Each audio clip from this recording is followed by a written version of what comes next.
Morning, everybody. I'm your host, the Supreme Litigant. I'd like to welcome everybody back to Smart Loc TV. If you haven't already, please go ahead, hit that like button, hit that subscription button, and turn that notification bell on. Give y'all a few seconds to do that.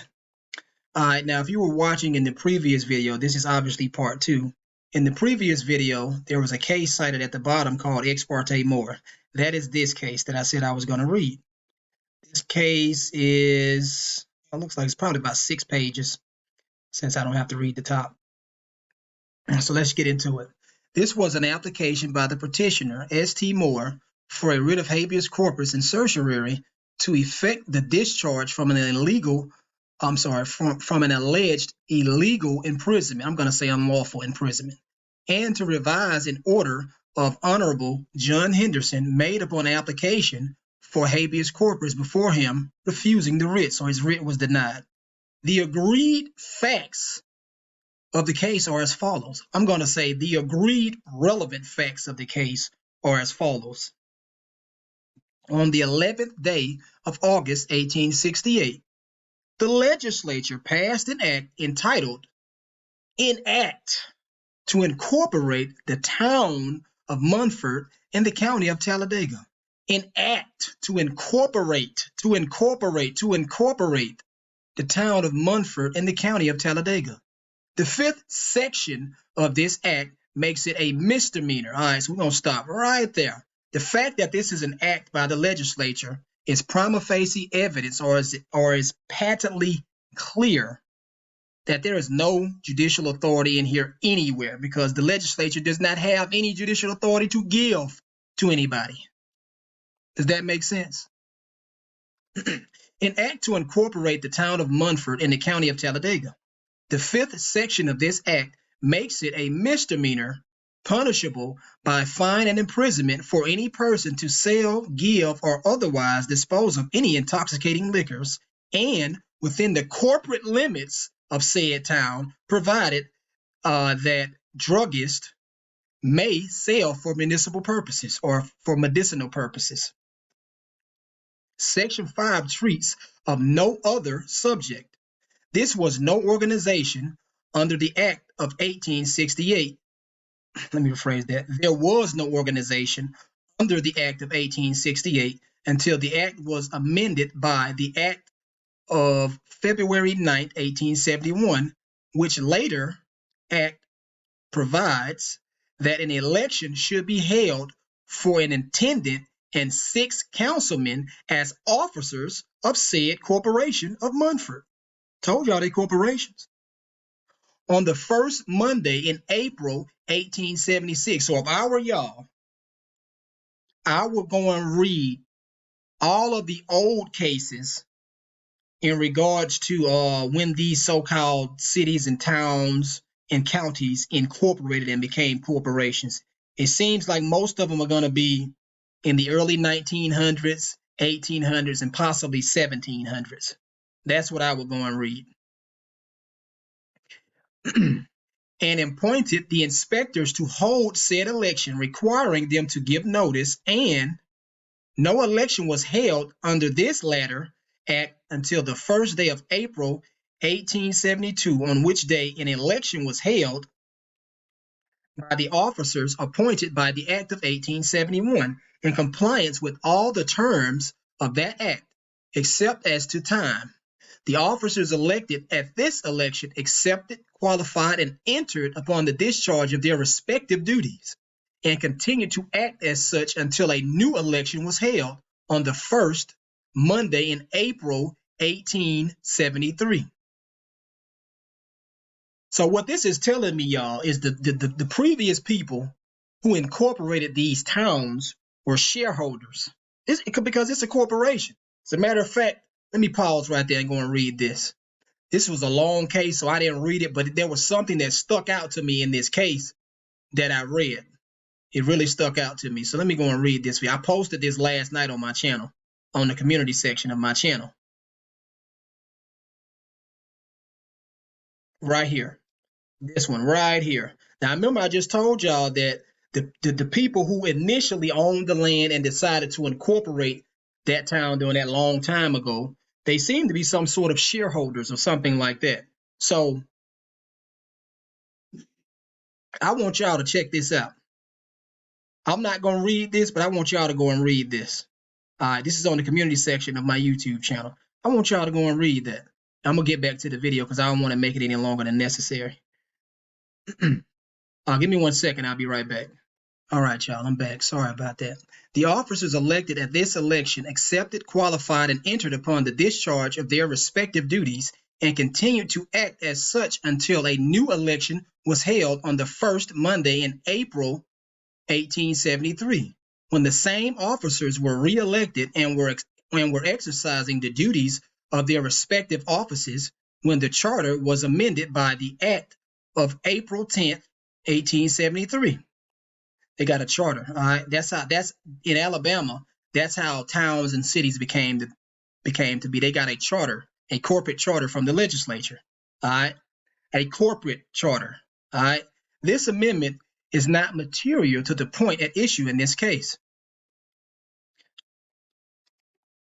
The last election under the charter granted by the legislature was held on the first day of April 1874. The officers then elected did not qualify.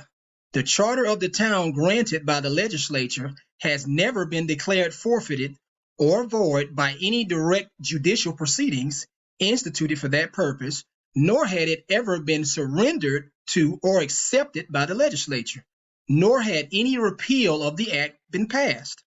All right. On the 21st day of March, 1879, citizens of said town petitioned the probate. So what they're saying is the charter for this town is still intact. It's still valid. All right, but I'm assuming the citizens of this town, they didn't know that, so they petitioned to get another charter, or so to speak, because they thought that this charter that I just read about or whatever was nullified. They thought it was void. It was no longer in effect. That's what they thought.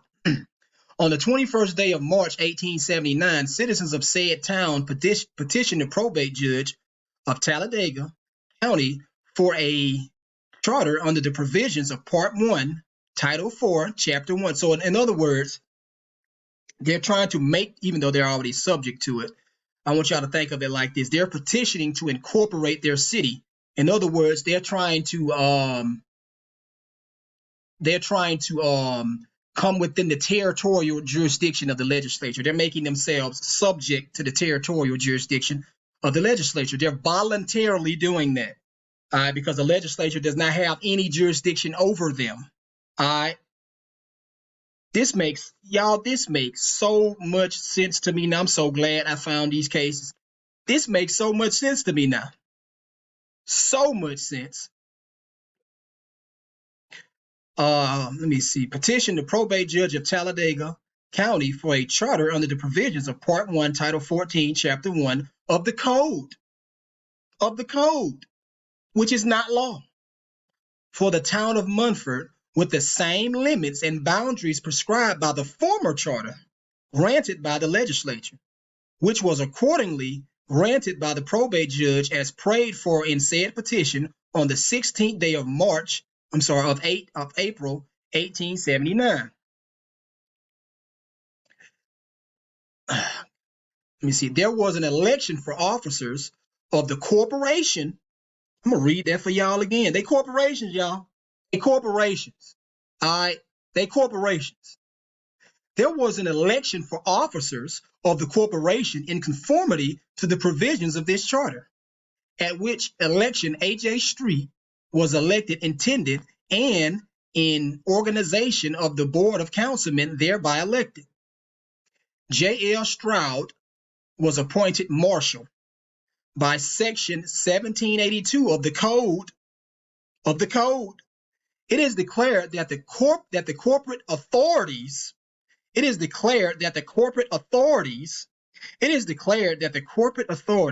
of towns thus organized shall have the following power: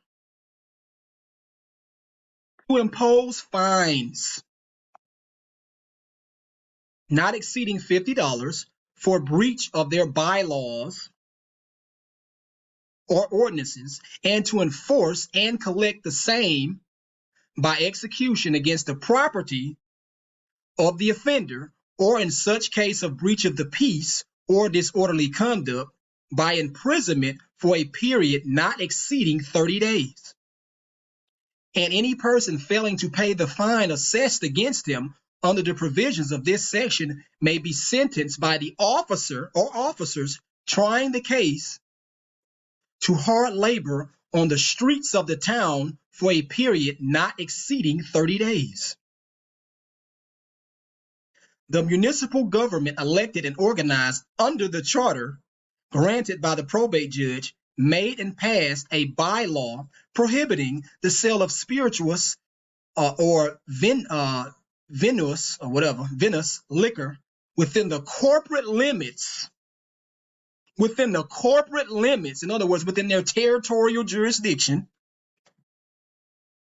of said town, by any person who had not first paid the said municipal authorities the sum of $250 per annum and taken out a license from the said authorities for that purpose. I'm going to stop right there. Now, this is just my theory. Doesn't it sound like that? Well, you know what? They haven't mentioned him yet. So I'm gonna, when I get to the guy who filed the habeas petition, then I'll bring that up. All right. Under a penalty of $25, under a penalty of $25 fine for each violation of said ordinance. Petitioner S.T. Moore, give me a second, y'all. I'll be right back. Sorry about that. All right, y'all. So sorry about that. The petitioner S.T. Moore was a citizen of Munford, engaging in a retail liquor business before the charter was granted by the probate judge under a license from the state of Alabama and the United States. Did y'all pay attention to that? So if Alabama and the United States are the same place, then why did this case clearly is clearly explaining it or elucidating the facts of the case as if the United States and Alabama are two and separate, distinct jurisdictions? That's because they are. But anyway, and they still are.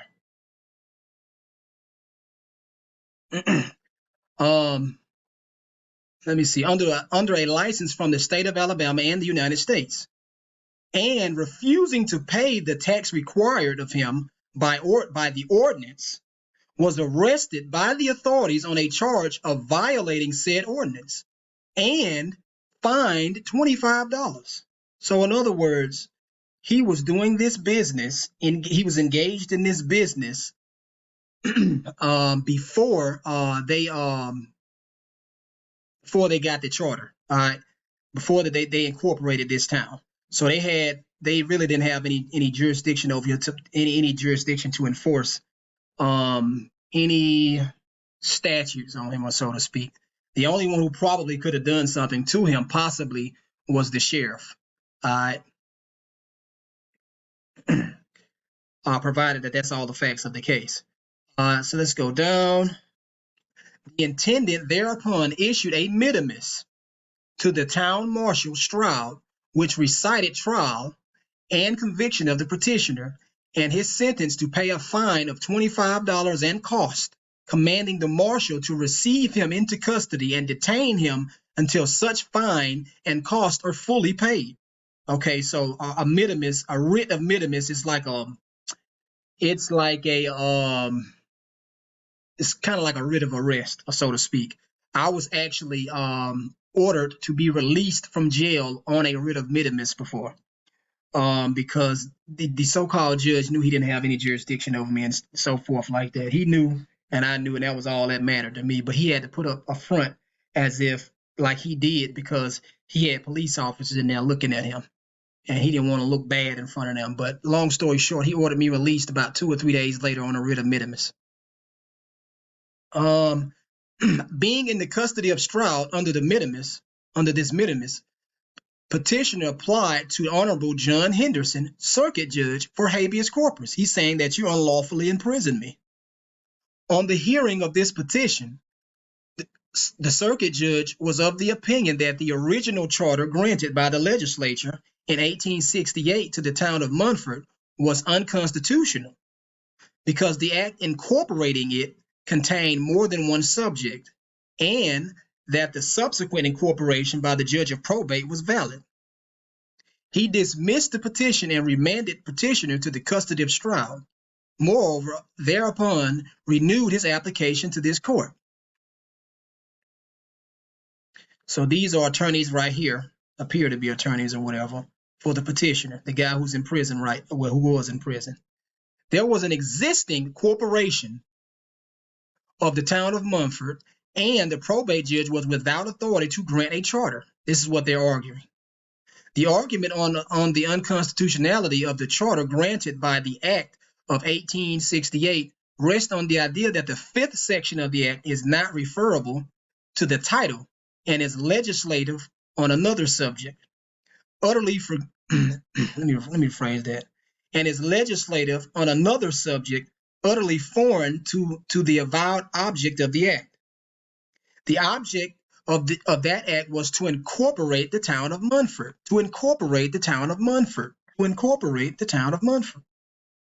That object was accomplished by other sections of the act, and the rule is firmly settled that if the matter foreign to the subject matter is divisible from that which falls within it, and the latter can stand and have effect without the former, then only so much of the act as is not embraced within the title is void.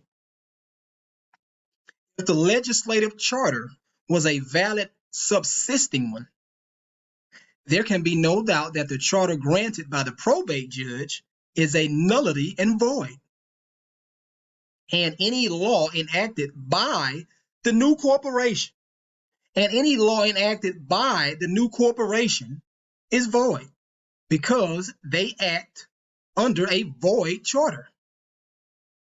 If the charter of the town of Munford, granted by the Act of 1868, was an unconstitutional enactment, the subsequent grant of incorporation by the probate judge was a nullity, and the pretended ordinance under which the petitioner was convicted is mere waste paper, and his imprisonment is unlawful, or in other words, illegal. So this is the judge opinion right here. The authority under which Stroud, the marshal of the town of Munford, asserts the right to hold the petitioner in custody is a warrant or mitimus, reciting that more the petitioner had been tried and convicted under an ordinance of the town council prohibiting retailing without license. Doesn't that sound like an offense against the revenue laws? Does that make it? This is just my theory, y'all. All right. So I'm gonna pause the video and I'm gonna show y'all what I'm talking about. All right. So this is what I'm talking about. 27 CFR section 7211, meaning of terms, commercial crimes.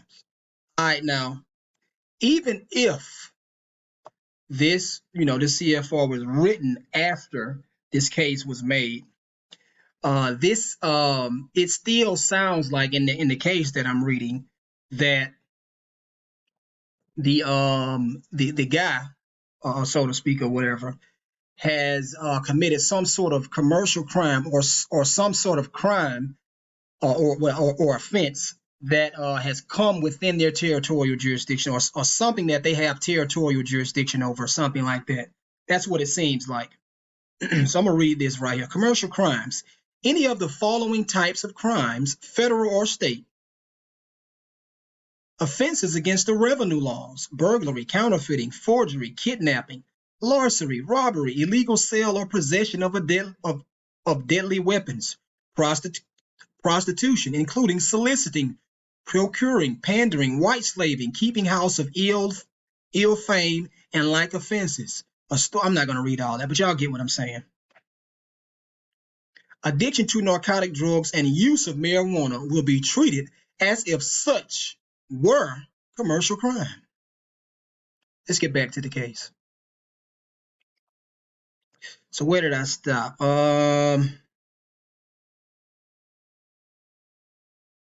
Prohibiting retailing, right here. Okay. The warrant then proceeds. You are therefore commanded to receive him more into custody and detain him until such fine and cost are paid.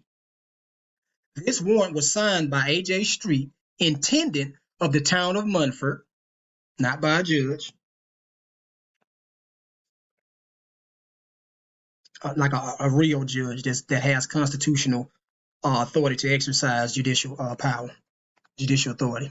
The agreed facts, we're going to say the relevant agreed facts in this case, show that the incorporation of the town of Munford, under which Street, the intendant, and Stroud, the marshal, claimed the right to act in the premises, was granted by the judge of probate under Chapter 1, Title 14, Part 1 of the Code of 1876, beginning with Section 1763.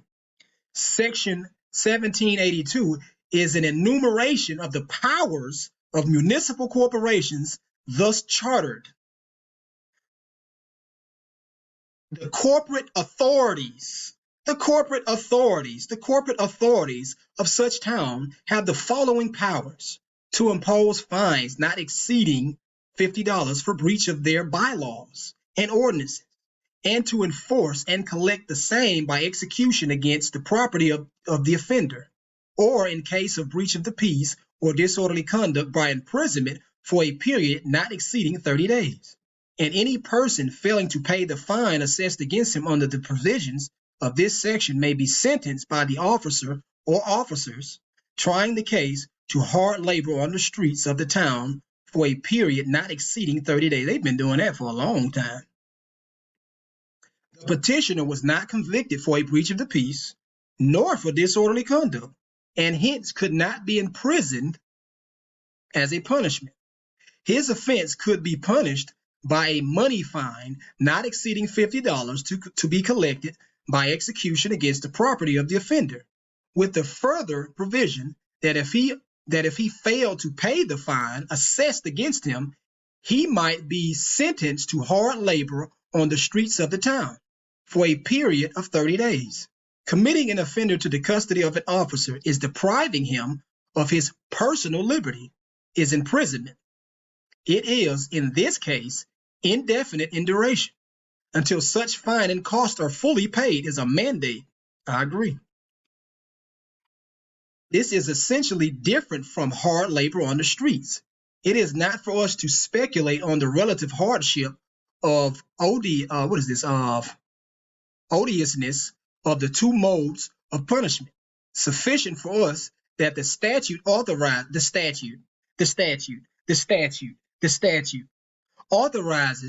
the one and does not authorize the other, conceding the incorporation to have been regular in every step of its organization. The imprisonment in this case was without warrant of law. This necessarily works a reversal of the judgment of the circuit judge, blah, blah, blah. Even if it were true that the act of the legislature incorporating the town of Munford is unconstitutional because the act embraces two subjects, one of which is not expressed in the title, the effect would not be to invalidate the whole statute. The title of the act is to incorporate the town of Munford in the county of Talladega. The argument is that Section 5 of the act treats of an alien subject not expressed or embraced in the title. That section makes it a misdemeanor punishable by a fine and imprisonment for any person to sell, give, or otherwise dispose of any intoxicating liquors and within the corporate limits of said town, with a proviso that druggists may sell for medicinal purposes. Section 5 treats of this subject and nothing else. It is not dependent on any other clause in the statute, nor is any other clause dependent on it. It can be separated and struck out without affecting any other clause. Hence, its unconstitutionality could not destroy the validity of the remaining provisions of the act. See the authorities in the excellent brief filed for the petition. but we think the circuit judge erred in holding Section 5 unconstitutional. The title of the act is a very general one, to incorporate the town of Munford. Under this caption, it was permissible to embrace and declare the purpose, powers, and duties of the municipal corporation. It's a corporation, y'all. How many times we got to do this? How many times we got to do this? Sanitary and police regulations are among the customary powers of such corporations. Sanitary and police regulations are among the customary powers of such corporations. The fifth section was intended to secure the peace and good order of the town, and it was within the power of the legislature to prohibit the sale of intoxicating liquors within its corporate limits. It's a corporation. They're doing business. That's what they are doing, business. It is settled in this state, and such is the current of authorities, that a municipal corporation is not ipso facto dissolved or destroyed by a non-user of its powers. It requires a judicial sentence to effect the dissolution. The incorporation of the town of Munford under these special and amendatory acts being still of force, the probate judge had no power to grant a second charter under the general law. His powers in the premises were limited to towns not incorporated. Further, towns cannot have at one and the same time two coexisting charters of incorporation. What then is the effect of the invalidity of the second attempt of incorporation? The question comes before us collaterally, not on a direct proceeding to vacate the charter or to oust the officers by a writ of quo warranto or proceeding in the nature of it. The repose and well-being of society would not allow corporations to have their organizations. The repose and well-being of society would not allow corporations to have their organizations practically annulled in a collateral proceeding. Nor can one who is colorably in office, publicly exercising its functions, be treated as a usurper or a usurper and resisted as such. He is an officer de facto. He is an officer de facto. He is an officer de facto and must be submitted to as such until displaced by regular direct proceeding instituted for the purpose. These are all the cases right there to support that. The writ of quo warranto, the writ of habeas corpus and certiorari will be awarded by this court to bring before us the petitioner together with the proceedings had before the circuit judge, unless on another application the judge grants the relief to which the petitioner is entitled as shown above. And there we go, blah, blah, blah. So I had to try not to make that too long, but the purpose of me reading these types of videos is to show y'all that it's a corporation. They're administrative agencies. They don't have any judicial power. They don't have any legislative power. You're dealing with members of the so-called executive branch. All of them are members of the executive branch. They were given a charter. That charter is their constitution. They are administrating that charter. All right. But this charter was given to them by the legislature. They were brought into existence by the legislature. So a long time ago, there were people who would decide, you know what? This is our town. This is our land. Let's incorporate this. Let's make some money. Let's incorporate this town. We're going to be the shareholders and so on and so forth like that. We're going to own this corporation. So I'm of the opinion that these cities and towns that are corporations have shareholders. These shareholders, probably some old, wealthy, rich people from I don't know how long ago. That's what you're dealing with. All right, but anyway, so they voluntarily brought themselves from the jurisdiction of common law, all right, and made themselves subject to the territorial jurisdiction of the legislature by incorporating their town or city or whatever you want to call it. That's what they did. However, these are administrative agencies of the legislature. The legislature, judiciary, and executive branch are administrative agencies of the people. The law that they are administering is the Constitution. So you're dealing with, when you go to a municipality, county, city, town, whatever, if it's incorporated, what you're dealing with is a territorial government. That's what you're dealing with. A corporate territorial government. They all corporations. Let me see if I can pull up what a territorial government is and just read it to you. Well, I can do that. You can Congress is a territorial government. So I don't even have to do that.